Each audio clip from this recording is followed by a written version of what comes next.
Shalom, selamat pagi. Sebelum memulai hari ini, mari kita dengarkan Morning Wisdom. Ada 4 batang pohon yang tumbuh bersama di satu daerah perbukitan. Ketiga pohon yang pertama yang tumbuh menjulang, tinggi, kuat dan besar, selalu menyombongkan diri mereka. Mereka selalu berkata mereka adalah pohon-pohon yang kuat, pohon-pohon yang akan menjadi kayu yang berguna nantinya. Tetapi pohon yang keempat, sekalipun bertumbuh namun tidak sebesar, tidak sekuat dan tidak setinggi ketiga pohon lainnya. Tetapi pohon keempat itu daunnya sangat rindang, sehingga dapat menjadi tempat berteduh bagi setiap orang yang lewat di daerah perbukitan itu. Sampai suatu hari penebang kayu datang dan ketiga pohon yang begitu kuat, tinggi dan besar itu ditebang.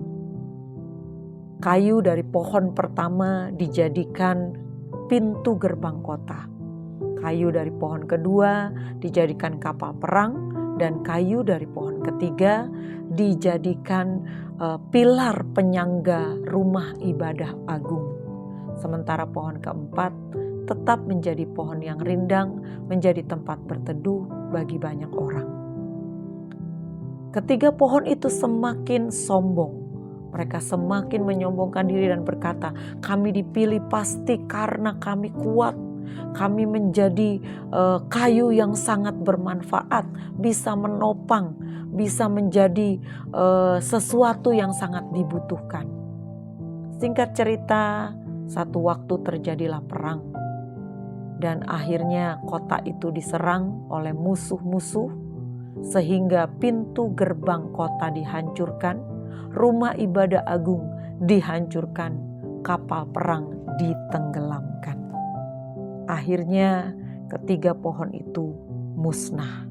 Hanya pohon keempat yang tetap tegak berdiri di atas bukit, tetap menjadi sebuah pohon rindang yang memberikan kesejukan dan tempat berteduh bagi orang-orang yang berjalan di sekitarnya. Hal ini mengajarkan kepada kita bahwa kesombongan itu tidak akan membawa manfaat dalam hidup kita. Kesombongan itu akan menghancurkan kita.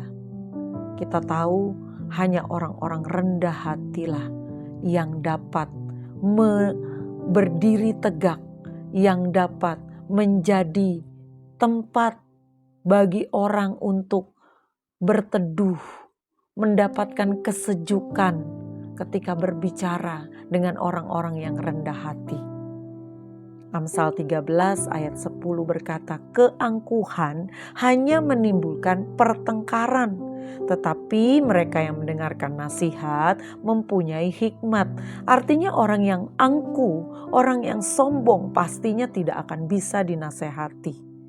Setiap kali kita berbicara dengan orang-orang yang angkuh, sombong, biasanya hanya menimbulkan pertengkaran. Karena mereka pasti tidak mau kalah, mereka akan pasti menganggap dirinya paling benar. Mereka pasti akan mencari pujian untuk mengagungkan dan membanggakan diri mereka sendiri. Tetapi orang yang mendengar nasihat dikatakan, artinya berarti orang yang rendah hati adalah orang-orang yang bisa ditegur, bisa menerima nasihat. Karena apa? Karena mereka mempunyai hikmat. Teguran dan nasihat dianggap sebagai sesuatu yang bisa memperbaiki kehidupan mereka. Amsal 29 ayat 23, keangkuhan merendahkan orang, tetapi orang yang rendah hati menerima pujian.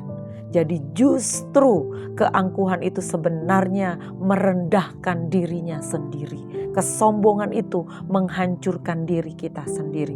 Tetapi orang-orang yang rendah hati yang nantinya akan menerima pujian. Terutama kalau kita rendah hati di hadapan Tuhan. Kita bisa diajar oleh Tuhan. Bisa dinasihati oleh firman Tuhan. Bisa merubah karakter dan kelakuan kita. Memperbaikinya semakin berkenan di hadapan Tuhan.